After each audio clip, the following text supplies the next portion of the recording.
Kingdom of Saudi Arabia and Republic of the Philippines.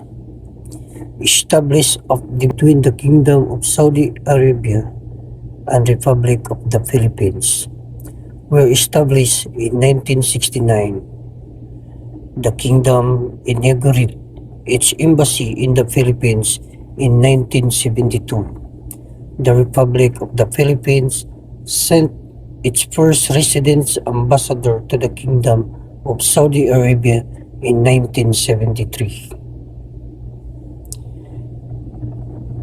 The official visit of the custodian of the two holy mosques, King Salman bin Abdulaziz Al Saud, to Manila in April 1999, when he was governor of Riyadh region at the time, was considered as the highest Saudi official visit of the Philippines.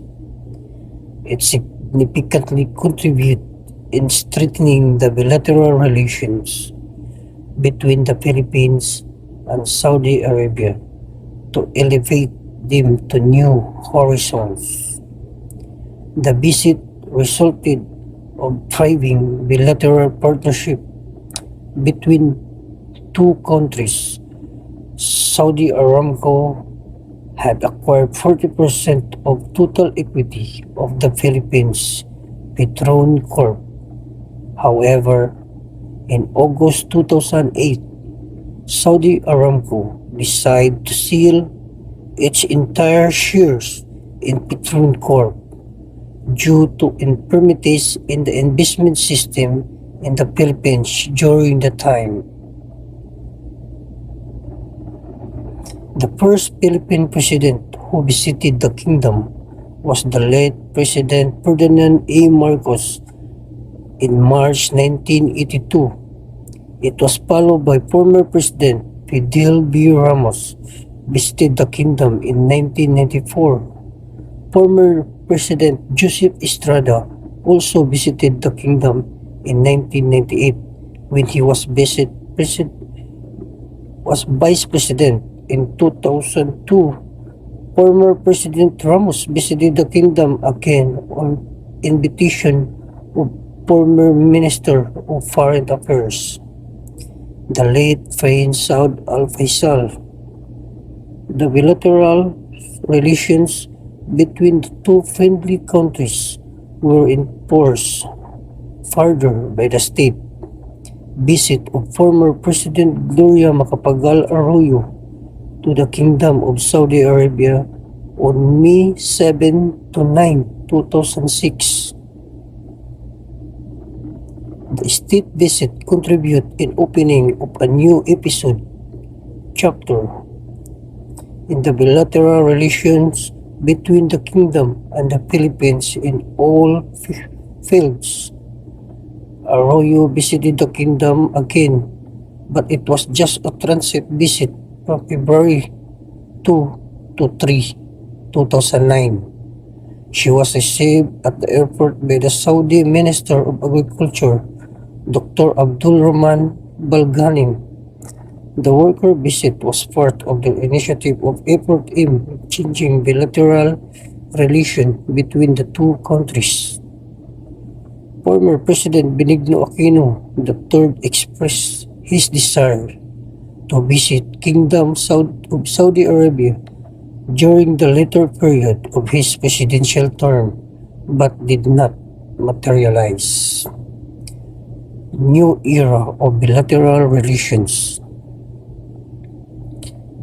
The new stage of a bilateral relation between the two countries began following the successful state visit of President Rodrigo Roa Duterte to the Kingdom of Saudi Arabia.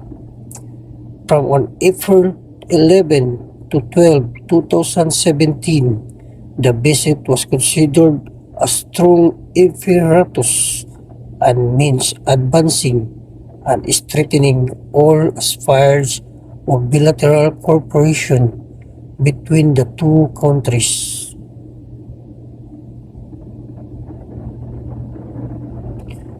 During the visit of the Saudi Arabia Ambassador Abdullah Al-Basari to the Manila Times headquarters in Intramuros, Manila last January 23, 2008, and an interview with Mr. Dantiklik on President and CEO of the Manila Times. The ambassador discussed and briefed the letter on the following issues: the desire of Saudi government to enhance the exciting bilateral cooperation between the two countries, and the field of combating terrorism and violent extremism to put an end to the terrorist threats to which most countries all over the world have been exposed, and afflicting has been playing a leading role worldwide in the fight against terrorism and violent extremism through the establishment of the International Center Against Terrorism under the United Nations, September 2012, to the Saudi government initiative, emphasized the idea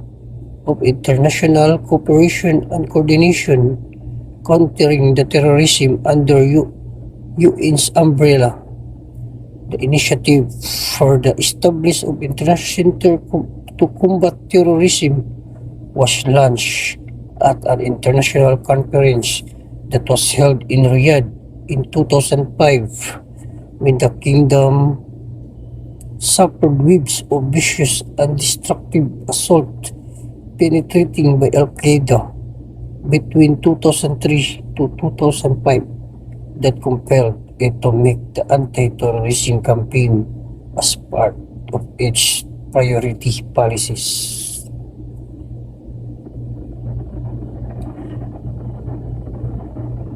The custodian of the Holy Mosque, King Salman bin Abdulaziz Al Saud, affirmed the President of the Philippines during bilateral talk about the keenness of his government to promote and protect the right and welfare of the OFWs in the kingdom, however enjoying respect and appreciation of the government who are enjoying respect and appreciation of government and the people of the kingdom and their valuable contribution in ongoing Hajj development project.